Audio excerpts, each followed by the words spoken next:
प्यारे साथी, तो डियर जैसा कि आपको पता है यहाँ पे हम लोग जो है इकोनॉमिक पॉलिसीज इन इंडिया ये जो सब्जेक्ट था इसका मॉड्यूल 1 जो है कंप्लीट कर लेते हैं।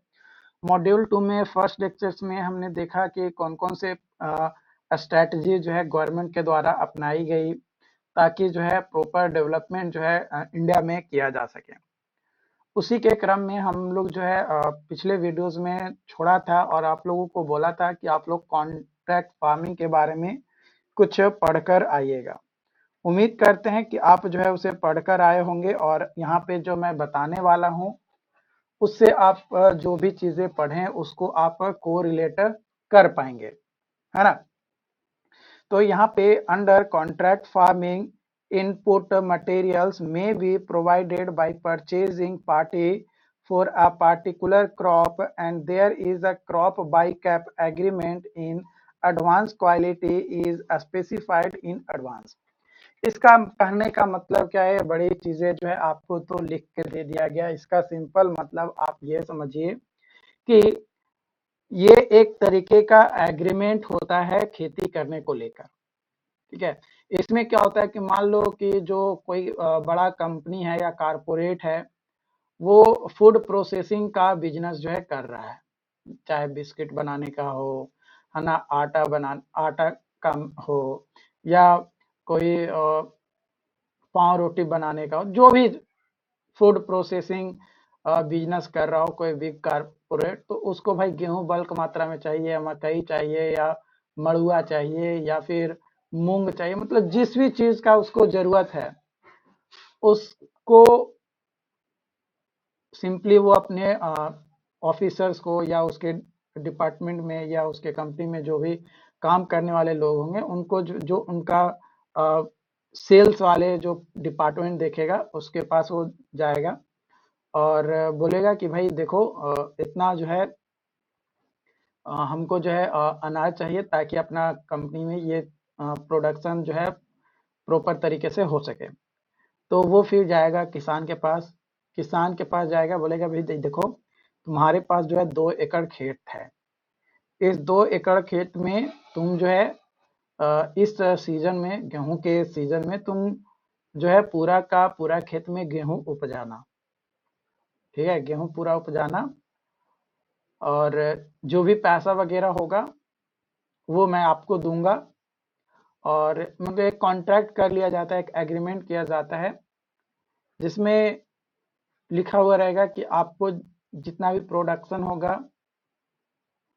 वो सारी कंपनी को देनी होगी और आपको इतना रुपया जो है फसल कट जाने के बाद दिया जाएगा। हो सकता है कि कॉन्ट्रैक्ट में कुछ पैसा पहले दिया जाए और कुछ पैसा बाद में दिया जाए, या हो सकता है कि कुछ पूरा का पूरा पैसा बाद में दिया जाए, आप अपने बेसिस पे वहाँ पे मतलब आप अपने खर्च पे पूरा उगाओ और जैसा प्रोडक्शन होगा उसके मतलब जैसा क्रॉप ग्रो करेगा, क्रॉप का जो क्वालिटी क्वांटिटी होना चाहिए उसके जैसा होगा तो वो लेगा। तो कॉन्ट्रैक्ट फार्मिंग में कई बार क्या होता था कि एग्रीमेंट तो कर लिया जाता था, लेकिन आपको पता है कि भाई खेती इतना आसान तो है नहीं, नेचुरल क्लाइमेटिक्स जो है आता ही है, कभी बाढ़ आ गया, कभी सुखाड़ आ गया, कभी जो है ठंडा के टाइम में दिक्कत है, कभी कुछ मतलब कई सारे प्रॉब्लम होते ही रहते हैं, कभी जानवर खा गया, कभी कुछ खा गया, कई सारे इश्यूज हैं। तो उन इश्यूज को देखते हुए गवर्नमेंट भी जो है इसमें इंटरवेन किया और जो भी बिग कारपोरेट्स है उसको बोला कि ठीक है तुम कॉन्ट्रैक्ट फार्मिंग करो, लेकिन कॉन्ट्रैक्ट फार्मिंग में एक एरिया वाइज गवर्नमेंट जो है कई बार क्या करती है कि एक फिक्स अमाउंट कर देती है कि भाई आपको जो है इतना पैसा मिनिमम देना पड़ेगा किसान को, है ना। क्योंकि कई बार क्या होता है कि आप कर लिए, कॉन्ट्रैक्ट कर लिया, एग्रीमेंट कर लिया, अब उस क्वालिटी का नहीं है, कई बार कुछ टर्म्स एंड कंडीशन जो होते हैं वो छोटे अक्षरों में लिखा जाता है और उसको लेकर जो है बहुत ज्यादा जो है बवाल कई बार देखने को मिलता है। तो वो सारी टर्म्स एंड कंडीशन जो है स्पष्ट और क्लियर जो है होना चाहिए और सभी को समझ में आना चाहिए, इस तरीके का टर्म्स एंड कंडीशन हो। तो ये जो एग्रीमेंट करके जो खेती किया जाता है, जो भी अनाज वगैरह उगाया गया, वो डायरेक्टली कंपनी या जो कारपोरेट है वो लेकर चला गया, तो इसी को कॉन्ट्रैक्ट फार्मिंग कहते हैं। लेकिन कॉन्ट्रैक्ट फार्मिंग में कई सारे दिक्कतें भी आती हैं। क्या दिक्कत आता है? तो सबसे पहला जो दिक्कत आता है वो होता है लाइसेंस बैरियर। क्या होता है सबसे पहला? Licence barrier. दूसरा, high incident of market charge, जो कि 0.5 to 0.2% sale value of product होता है। absence of a standardized grading mechanism of agricultural produce, poor infrastructure in agricultural marketing, lag in signal, lack or absence of national integrated market, limited information channel and content, poor awareness about any channel of information, absence of national ये एक ही term दो बार जो है आपका ये लिखा गया, इसको मिटा दीजिए। Limited public investment. तो देखो यहाँ पे जो चैलेंजेस है, बेसिकली अगर आप समझना चाहो तो आप ऐसे समझ सकते हो। जब कॉन्ट्रैक्ट फार्मिंग होता है तो जो कारपोरेट्स होते हैं उनको जिस क्रॉप की जरूरत पड़ती है रॉ मटेरियल के तौर पे, उसी क्रॉप को लेकर वो कॉन्ट्रैक्ट फार्मिंग करवाते हैं। जिससे होता क्या है कि मार्केट में जो प्रोडक्ट, जो क्रॉप्स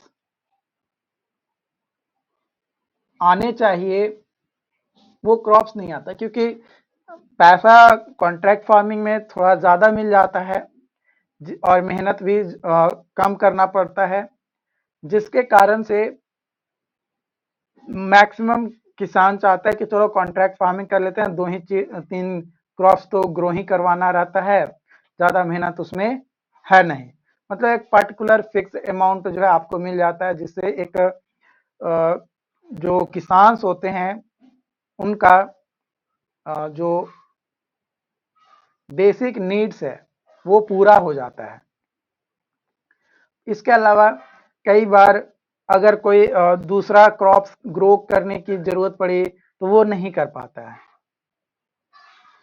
और पुअर इंफ्रास्ट्रक्चर एग्रीकल्चरल मार्केटिंग भी आपको देखने को मिलता है।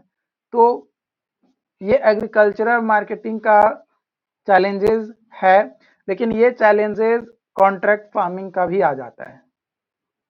ठीक है, क्योंकि देखो अब मान लो कि जब आप कॉन्ट्रैक्ट फार्मिंग कर रहे हो तो कई बार क्या होता है कि मान लो कि आप मशरूम की खेती करने के लिए आप जो है कॉन्ट्रैक्ट फार्मिंग किए, और आपको कहीं दूर से पता चला, आप जब कॉन्ट्रैक्ट कर लिए तब आपको पता चला कि यार गेहूं उपजाते ना तो तुम ज्यादा कमा लेते। मतलब जो अवेयरनेस है वो आपके पास कम हो जाता है, लिमिटेड इंफॉर्मेशन आपके पास होता है, क्योंकि जो कारपोरेट वाले उगवाना चाहेंगे वही आप उगाइएगा, आप दूसरे क्रॉप के बारे में सोचिएगा ही नहीं।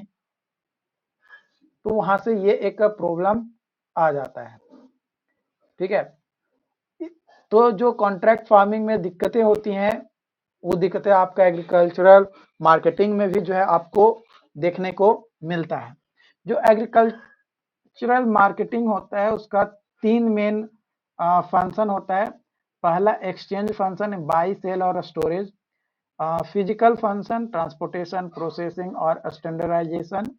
Facilitating functions, financing, risk bearing and market intelligence. Agricultural marketing में 33 इन कंकरेंट लिस्ट आपका होता है।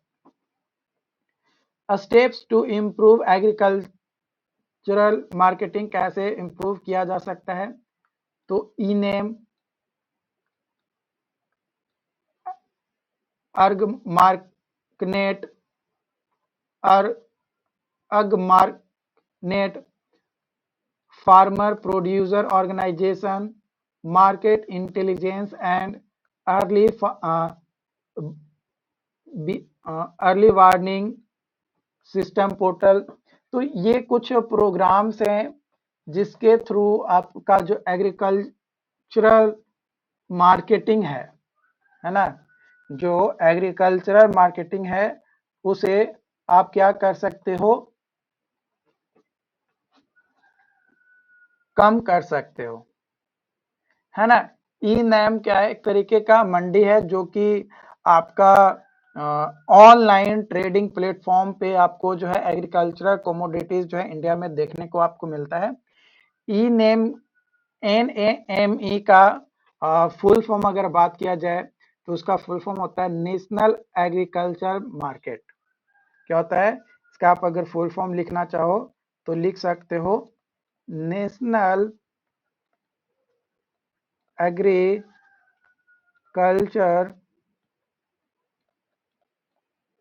मार्केट। क्या है, नेशनल एग्रीकल्चर मार्केट। ये जो मार्केट होता है ये फैसिलिटी प्रोवाइड करता है फार्मर्स को, ट्रेडर्स को और बायर्स को with online trading in commodities. जो मार्केट हेल्प करता है बेटर प्राइस डिस्कवरी और providing better facilities for a smooth marketing of produce. इसमें टोटल अगर एग्रीकल्चरल प्रोडक्ट्स अगर बात किया जाए कमोडिटीज में तो 176 आपका होता है, और इसमें जो करेंसी होती है वो इंडियन रुपीज, क्योंकि इंडिया में ई नेम है आपका, ठीक है। तो इसमें आपका आता है ये फॉन्ट, मतलब ये जो ऑनलाइन प्लेटफॉर्म है ये आपका ई नेम, ये आपका बनाया गया था 2016 में, है ना, 2016 में बनाया गया था। ओके, उसी तरीके से आपका यहाँ पे जो है इकोनॉमिक रिफॉर्म्स, यहाँ पे एग मार्केटनेट भी आपका यहाँ पे जो है आपका होता है, ठीक है।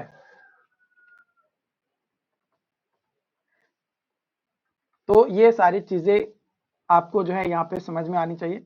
अब हमारा अगला टॉपिक है economic reform, rational of economic reforms. Economic reforms जो है ये एक डेलिब्रेट चेंज है, या डेलिब्रेट चेंज या पॉलिसीज इंप्लीमेंट कैसे गवर्नमेंट करती है और उसका फंक्शनिंग और परफॉर्मेंस क्या हो रहा है इकोनॉमिक को लेकर, उसमें जो चेंजेस किए जाते हैं उसी को जो है इकोनॉमिक रिफॉर्म्स कहा जाता है। ये जो रिफॉर्म्स है इसका मेन उद्देश्य ये था कि इकोनॉमिक इफिशियंसी, ग्रोथ, पॉवर्टी को रिड्यूस करना और ओवरऑल जो वेल बीइंग पॉपुलेशंस है उसको इंक्रीज करना, मतलब इकोनॉमिक एफिशिएंसी, ग्रोथ को प्रमोट करना, पॉवर्टी को कम करना और ओवरऑल जो वेल बीइंग है पॉपुलेशंस का उसको इंक्रीज करना। जो रेशनल बिहाइंड इकोनॉमिक रिफॉर्म्स है वो आपका कई सारे फैक्टर्स होते हैं जो एट्रीब्यूटेड होता है, जैसे promoting market efficiency. Obviously economic reforms के कारण से जो मार्केट एफिशिएंसी है वो इनहेंस हुआ by reducing government interventions, deregulation, industries and competition को प्रमोट किया गया। इसके अलावा अननेसेसरी जो रेगुलेशंस था उसको रिमूव किया गया और बैरियर्स को मार्केट ऑपरेट किया जाने लगा मोर फ्रीली, और जो प्रोडक्टिविटी है उसको इंक्रीज किया गया बाय लीडिंग टू और इनोवेशंस और रिसोर्स एलोकेशंस को भी जो है इंक्रीज किया गया। उसके अलावा आपका फैक्टर्स है stimulating economic growth. Economic reforms के कारण से जो इकोनॉमिक ग्रोथ है वो आपका अच्छा हुआ।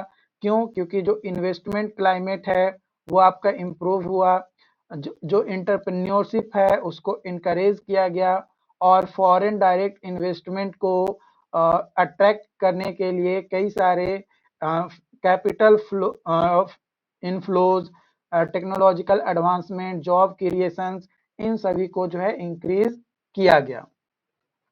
तीसरा है एड्रेसिंग मैक्रो इकोनॉमिक इम्बैलेंस, आपका इकोनॉमिक रिफॉर्म्स के कारण से जो इन्फ्लेशंस थे, है ना, बजट डिफिसिट्स होता था, है ना, इन सभी को, और अनसस्टेनेबल जो लेवल ऑफ पब्लिक डेट थे, वो क्या किया गया, कंट्रोल किए गए, है ना, उसको क्या किया गया, कंट्रोल किया गया bye involving fiscal consolidation, monetary tightening, structural adjustment, ताकि जो मैक्रो इकोनॉमिक इकोनॉमी है उसको इक्विलिब्रियम में लाया जा सके, मतलब उसको बैलेंस किया जा सके।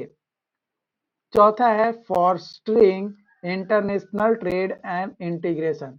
इकोनॉमिक रिफॉर्म्स के कारण से जो इंटरनेशनल ट्रेड और इंटीग्रेशन होते थे ग्लोबल इकोनॉमी में, उसको प्रमोट किया गया और रिड्यूस किया गया ट्रेड बैरियर को, लिबरलाइजिंग किया गया ट्रेड पॉलिसीज को, मतलब ट्रेड पॉलिसीज में कई सारे चेंजेस किए गए, लिबर्टी दिया गया, और जो रीजनल और इंटरनेशनल ट्रेड एग्रीमेंट था उसमें पार्टिसिपेशन हुआ। इसके अलावा कंट्रीज का जो मार्केट है उसको एक्सपैंड किया गया, फॉरेन इन्वेस्टमेंट को अट्रैक्ट किया गया, और स्पेशलाइजेशन एंड कंपैरेटिव एडवांटेजेस जो है यहाँ पे देखने को फिर मिला। इकोनॉमिक रिफॉर्म्स के कारण से ही ये सारी चीजें पॉसिबल हो पाया। Poverty reduction and social welfare. Economic reforms के कारण से जो पोवर्टी था और जो सोशल वेलफेयर था, है ना, पोवर्टी को रिड्यूस किया गया और सोशल वेलफेयर को इम्प्रूव किया गया। इसका मेन फोकस रिफॉर्म्स का ये था कि जो इंक्लूसिव ग्रोथ थे, या सोसाइटी सेफ्टी नेट्स था, या टारगेटेड जो इंटरवेंशंस होते थे, एलिविएटेड पॉवर्टी और रिड्यूस इनकम इनइक्वालिटी, और इम्प्रूव किया गया आपका जो भी इसेंशियल सर्विसेज थी जैसे एजुकेशन, हेल्थ केयर और हाउसिंग, इन सभी को जो है बेटर और प्रॉपर तरीके से इम्प्रूव किया गया। छठा है enhancing governance and institutional framework. जो इकोनॉमिक रिफॉर्म्स है ये फोकस करता है on strengthening governance and improving the institutional framework. This can involve measures to reduce corruption, enhance the rules of law, ensure properties rights protections, promote किया गया transparency और accountability को, है ना। तो ये सारी चीजें जो है आपका गुड गवर्नेंस और एक प्रॉपर इंस्टीट्यूशनल फ्रेमवर्क जो है तैयार किया गया जब इकोनॉमिक रिफॉर्म्स हुए उसकी मदद से। इसके अलावा आपका जो है अडॉप्ट किया गया changing global dynamics. Economic reforms के कारण से जो ग्लोबल डायनेमिक्स था उसमें चेंजेस, और टेक्नोलॉजिकल एडवांसमेंट में चेंजेस, मतलब टेक्नोलॉजिकल एडवांसमेंट को अडॉप्ट किया गया, डिजिटल वर्ल्ड को अपनाया गया, है ना, जिसके कारण से जो पैसा का लेन देन अब होता है वो आसानी से होता है। हमारी जो कोर्सेज है यहाँ पे आप क्या करते हो, एक क्लिक में पूरी कोर्सेज परचेज कर लेते हो ना, क्या आपको हमारे पास आने की जरूरत पड़ती है? बिल्कुल नहीं, आपको हमारे पास आने की जरूरत नहीं पड़ती है। आप मोबाइल खोलते हो, हमारा ऐप डाउनलोड करते हो, engineer plus by MRS study search कर लिए, सर्च ये देखे कि भाई हमको जो है इकोनॉमिक पॉलिसीज का कोर्स चाहिए, हमको फाउंडेशन इंजीनियरिंग का कोर्स चाहिए, हमको प्रोफेशनल प्रैक्टिस का कोर्स चाहिए, उस कोर्स पे क्लिक किए, मेक पेमेंट पे क्लिक किए, और आपका पेमेंट हो गया और आप उस कोर्स में इनरोल हो गए। तो इसका श्रेय किसको जाएगा? टेक्नोलॉजिकल एडवांसमेंट के कारण से ही ये पॉसिबल हो पाया ना। अगर टेक्नोलॉजिकल एडवांसमेंट यहाँ पे नहीं आता तो क्या ये पॉसिबल हो पाता? बिल्कुल नहीं, संभव ही नहीं था। ओके, तो जो इकोनॉमिक रिफॉर्म्स आपके इंडिया में हुआ था 1991 में, इसमें आपका एलपीजी रिफॉर्म्स जो है देखने को मिला, जो कि एलपीजी एलपीजी लिब लिबरेजेशन,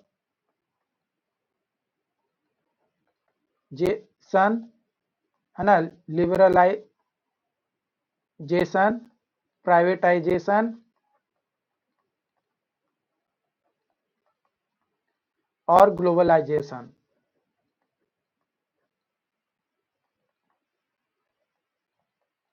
ठीक है, ये 3 टर्म्स जो है बेसिकली इस पे फोकस किया गया।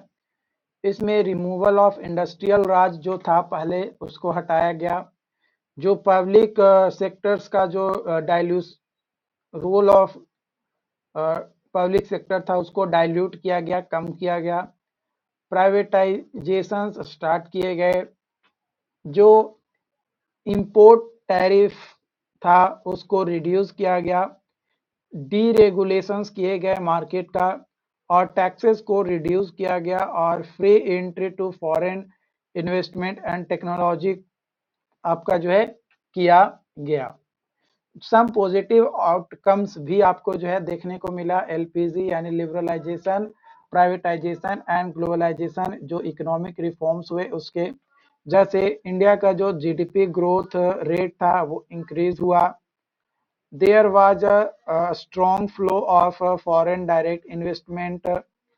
डिक्लाइन इन अनएम्प्लॉयमेंट में कमी आई। पर कैपिटा इनकम जो है इंक्रीज हुआ, और जो एक्सपोर्ट्स थे वो इंक्रीज आपका जो है देखने को मिला। तो सबसे पहला जो टर्म था एलपीजी में वो था लिबरलाइजेशन। तो जो लिबरलाइजेशन था ये एक रिलैक्सेशन था या रिमूवल था आपका जो गवर्नमेंट रेगुलेशन और जो बैरियर्स थे इकोनॉमी में, जिसमें आपका कई सारे पॉलिसीज और रूल्स लॉ वगैरह थे। ये इन्वॉल्व करता है रिड्यूसिंग स्टेट कंट्रोल और interference in various sectors such as trade, finance और इंडस्ट्री। इसका मेन एम यही था कि जो इकोनॉमिक एफिशिएंसी है उसको प्रमोट किया जाए, मतलब ज़्यादा इन्हेंस किया जाए, कंपटीशन को बढ़ाया जाए, और नए नए इनोवेटिव आइडिया यानी इनोवेशंस को भी जो है यहाँ पे इंक्रीज किया जा सके।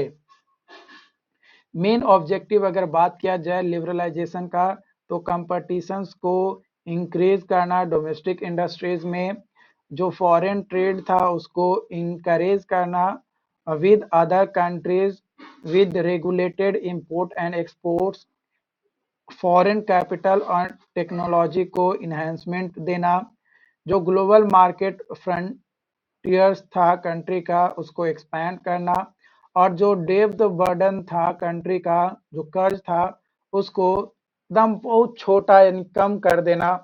ओके, ग्लोबलाइजेशन ग्लोबलाइजेशन जो है ये आपका इंक्रीज करता है आपका इंटरकनेक्टेडनेस और इंटीग्रेशन ऑफ इकोनॉमिक्स को, सोसाइटीज को और कल्चर को अक्रॉस नेशनल बॉर्डर्स। इसमें आपका free flow of goods, service, capital, technology, information across countries, ये सारे जो है इन्वॉल्व्स होते हैं। ग्लोबलाइजेशन जो है फैसिलिटी प्रोवाइड करता है, फैसिलिटेट होता है by advancement in communication, transportation and technology, जो कि सिग्निफिकेंटली रिड्यूस करता है barrier to international trade and investment का। ऑब्जेक्टिव्स अगर बात किया जाए, promotion of economic growth, poverty reductions, efficiency and productivity, access to technology and innovations, increased foreign investment,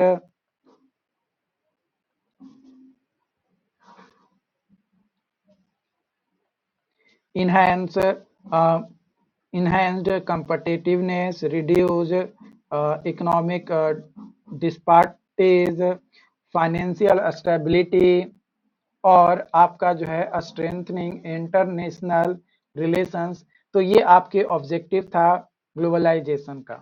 प्राइवेटाइजेशंस, तो प्राइवेटाइजेशंस में जो ऑनरशिप था वो गवर्नमेंट के पास थी, है ना, लेकिन वो ट्रांसफर करके किसी एक प्राइवेट एंटिटीज को दे देना, है ना, जो ऑनरशिप और कंट्रोल किसी स्टेट ऑन्ड एंटरप्राइजेज को ट्रांसफर करना टू प्राइवेट एंटिटीज, तो उसे ही जो है प्राइवेटाइजेशन कहते हैं। मतलब स्टेट के हाथ में कोई चीज है ना, गवर्नमेंट यानी सरकार के हाथ में, लेकिन उसे जो है वो क्या कर दिया, खत्म करके आपको जो है दूसरे के हाथ में मतलब प्राइवेट हाथ में दे देना, तो ये आपका जो है क्या कहलाया बताओ? तो प्राइवेटाइजेशन कहलाया। प्राइवेटाइजेशन में आपका जो है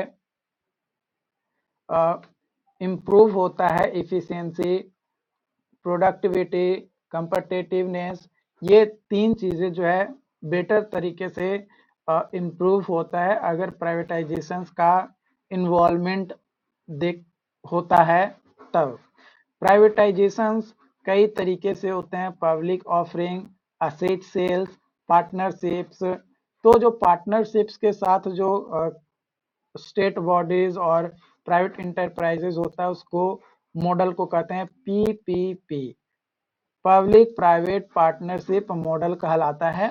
इस पे कई बार आपके एग्जाम में क्वेश्चंस भी जो है देखने को मिले हैं, और ये आने वाले समय में और भी इससे रिलेटेड आपको जो है क्वेश्चंस जो है देखने को मिलेंगे ही मिलेंगे। ऐसा नहीं है कि इससे क्वेश्चंस आपको नहीं मिलेगा, बिल्कुल इससे क्वेश्चन जो है आपको मिलने वाला है। ओके, ऑब्जेक्टिव अगर बात किया जाए प्राइवेटाइजेशन के, तो सबसे पहला ऑब्जेक्टिव्स होता है improve financial situation of government, reduce workload of public sector companies, raise funds from in disinvestment, increase efficiency of government organization, provide better and improved goods and services to consumer, create healthy competitions in society, encouraging foreign direct investment in India। तो ये कुछ objectives हैं privatisation होने का। Obviously privatisation होता है तो वहाँ पे कंपटीशन आपको बढ़ता है। जैसे आप अभी मोबाइल में जो नेट इंटरनेट चलाते हो, आप किसका यूज करते हो? या तो एयरटेल यूज करते होगे, या तो वोडा यूज करते होगे, या तो जियो यूज करते होगे। क्यों? कंपटीशन ज्यादा है। जिसका आपको भाग गया, जिसका इंटरनेट स्पीड आपके एरिया में अच्छा चल रहा है, उसका आप यूज करते हो, है ना। अब बात करते हैं अगला जो टॉपिक स्टार्ट होने वाली है यहाँ पे, वो टॉपिक है changing structures of India's foreign trade. Changing structure of India's foreign trade. तो इंडियाज फॉरेन ट्रेड स्ट्रक्चर जो है वो इवॉल्व होता है ओवर द ईयर्स। ये इन्फ्लुएंस्ड है बाय वेरियस फैक्टर्स, जैसे government policies, global economic trends, international trade agreement. इन सभी के बेसिस पे आपका ये जो चेंजेस है फॉरेन ट्रेड इंडिया का, वो आपका जो है देखने को मिलता है। Shift in export, shift in export, India has traditionally been major exporters of goods, है ना। goods का major exporters है, particularly in sectors like textiles, garments, engineering goods, pharmaceuticals। इन सभी में there has been shift in recent year towards higher value added and knowledge intensive sectors, information technology, IT enabled services, software development, business process outsourcing। इन सभी में भी आपका emerge जो हो रहा है एज ए एक्सपोर्ट सेक्टर के तौर पे इंडिया, जिससे जो इंडिया का फॉरेन एक्सचेंज अर्निंग है वो सिग्निफिकेंटली कंट्रीब्यूट जो है आपका करता है। आपका diversification of export destinations, obviously recent year में आपका जो है आपको डाइवर्सिटी जो है देखने को डाइवर्सिफाई देखने को मिला है एक्सपोर्ट्स में। कई सारे गुड्स जो है आपका एक्सपोर्ट किए गए United state, European union countries में, जो ट्रेडिंग पार्टनर्स होते हैं, और साथ ही साथ इमर्जिंग मार्केट जैसे Asia, Africa, Latin America, countries like China, United Arab अमीरात, सिंगापुर, बांग्लादेश। ये सभी जो है इम्पोर्टेंट डेस्टिनेशंस है इंडियन एक्सपोर्ट्स का। सर्विस एक्सपोर्ट्स, सर्विसेज भी जो है इंडिया अब एक्सपोर्ट करने लगी है, जैसे professional services, financial services, IT, ITES, BPO, ये सभी सर्विसेज भी जो है रिसेंट ईयर में जो है ये बहुत ज़्यादा डेवलप हुआ है। सर्विस एक्सपोर्ट के तौर पे इंडिया जो है आपका एक उभरता देश जो है देखने को मिल सकता है, क्योंकि इससे जो है आपका जो इकोनॉमिक ग्रोथ है इंडिया का और जो एम्प्लॉयमेंट जनरेशन है वो आपका बढ़ रहा है। इम्पोर्ट कॉम्पोजिशन, ऑब्वियसली अगर आप जो है गुड्स को एक्सपोर्ट कर रहे हैं तो आपको कुछ प्रोडक्ट्स लेना भी तो पड़ेगा। ऐसा तो नहीं है कि हर किसी के पास सब चीज़ अवेलेबल है ना? हर किसी के पास सब चीज़ अवेलेबल तो नहीं है, तो आपको ज़रूरत भी होगा।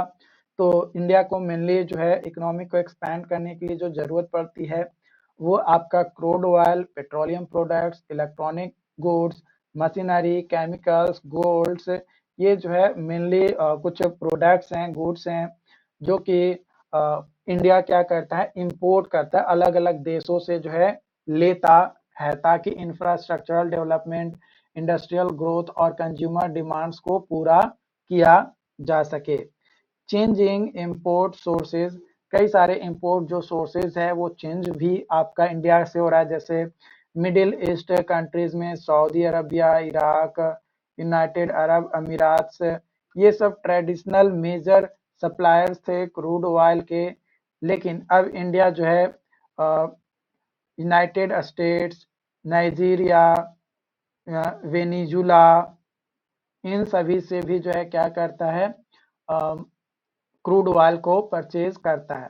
चाइना इमर्ज करता है India's largest trading partnership in recent year with importing from China in comprising various sectors, कई सारे सेक्टर में bilateral and regional trade agreement.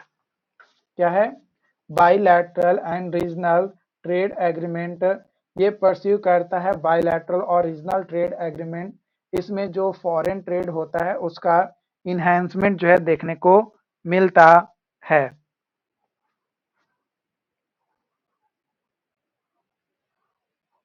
Okay, इससे country has sign free trade agreement with several countries, कई सारे countries के साथ, और regional blocs जैसे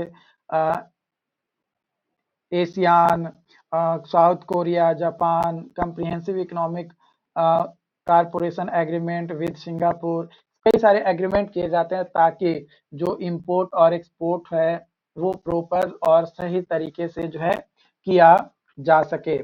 इसके अलावा मेक इन इंडिया इनिशिएटिव्स, जो इंडियन गवर्नमेंट है वो मेक इन इंडिया इनिशिएटिव जो है लाया गया ताकि जो डोमेस्टिक मैन्युफैक्चरर हैं उनको प्रमोट किया जा सके और जीडीपी में उनका भी जो है कुछ योगदान हो सके, है ना? जिससे आपका जो फॉरेन डायरेक्ट इन्वेस्टमेंट है उसको अट्रैक्ट करके और इनिशिएटिव फोकसेस जो है डाला जा सके, जैसे ऑटोमोबाइल सेक्टर में, इलेक्ट्रॉनिक सेक्टर्स में, फार्मास्यूटिकल्स में, डिफेंस मैन्युफैक्चरिंग में। इसका गोल यही था कि जो डिपेंडेंस है इंपोर्ट पे और जो पे उसको कम किया जाए और सेल्फ रिलीवेंट मैन्युफैक्चरिंग इकोसिस्टम जो है डेवलप किया जाए।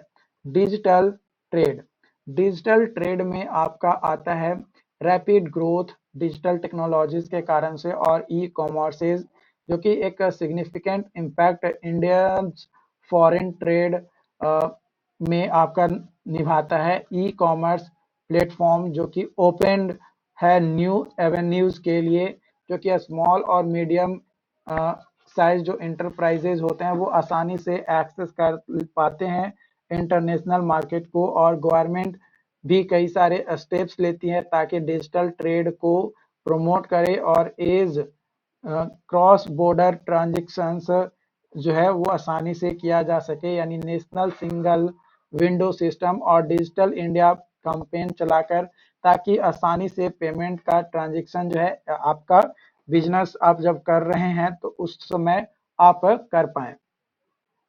कई सारे चैलेंजेस और अपॉर्चुनिटीज भी आपको देखने को मिला है जब फॉरेन ट्रेड स्ट्रक्चर जो है चेंज हुआ। चैलेंजेस टू एड्रेस, कई सारे चैलेंजेस हैं, ये इंक्लूड है जैसे trade imbalance, non tariff barrier, logistic inefficiency, complex regulatory framework, ये आपके हैं। आपका कुछ अपॉर्चुनिटीज भी आए जैसे कंज्यूमर मार्केट, स्किल्ड वर्कफोर्स, ये सारे आपके अपॉर्चुनिटी, मतलब आपको जॉब भी मिलना स्टार्ट हुआ है ना। ऐसा तो नहीं है कि आपका इससे जो है सिर्फ लॉस ही लॉस है, ऐसा नहीं है, इससे बेनिफिट्स भी जो है इंडिया को बहुत ज्यादा हुआ है। बात किया जाए फॉरेन ट्रेड की, तो foreign trade in India include करता है all imports and exports to and from India, मतलब या तो इंडिया में आप इंपोर्ट कर रहे हैं या इंडिया से एक्सपोर्ट कर रहे हैं, मतलब बाहर ले जा रहे हैं, तो दोनों ही जो है फॉरेन ट्रेड में इंक्लूडेड होता है। India share in total world trade 1.78% in 1950। Trade policy import substitution, जो इंपोर्ट सब्स्टिट्यूशन है, ये बताता है कि पॉलिसीज ऑफ रिप्लेसमेंट और substitution imports bye domestic production क्या है, उसको जो है ये बताता है। ये इसका मेन बेसिक एम ये होता है कि जो डोमेस्टिक इंडस्ट्रीज है उसको प्रमोट करना फॉरेन कंपटीशन से। जो पॉलिसीज ऑफ इंपोर्ट सब्स्टिट्यूशन है can serve to definite objective, जैसे saving of precious foreign exchange और achieving self confidence, protections of import through tariffs and quotas. Tariff बात किया जाए तो वो taxes levied on import goods, इसका बेसिक एम होता है कि अगर इम्पोज करेंगे heavy duties on imported goods, make them more expensive and discourage their use. Obviously कोई प्रोडक्ट्स का पैसा अगर बहुत ज्यादा लग रहा है खरीदने में, तो उसको लोग कम खरीदेंगे, है ना। और कोटाज ये एक फिक्स मैक्सिमम लिमिट होता है इंपोर्ट्स पे, किसी भी प्रोडक्ट पे जो डोमेस्टिक प्रोड्यूसर्स हैं उसके द्वारा।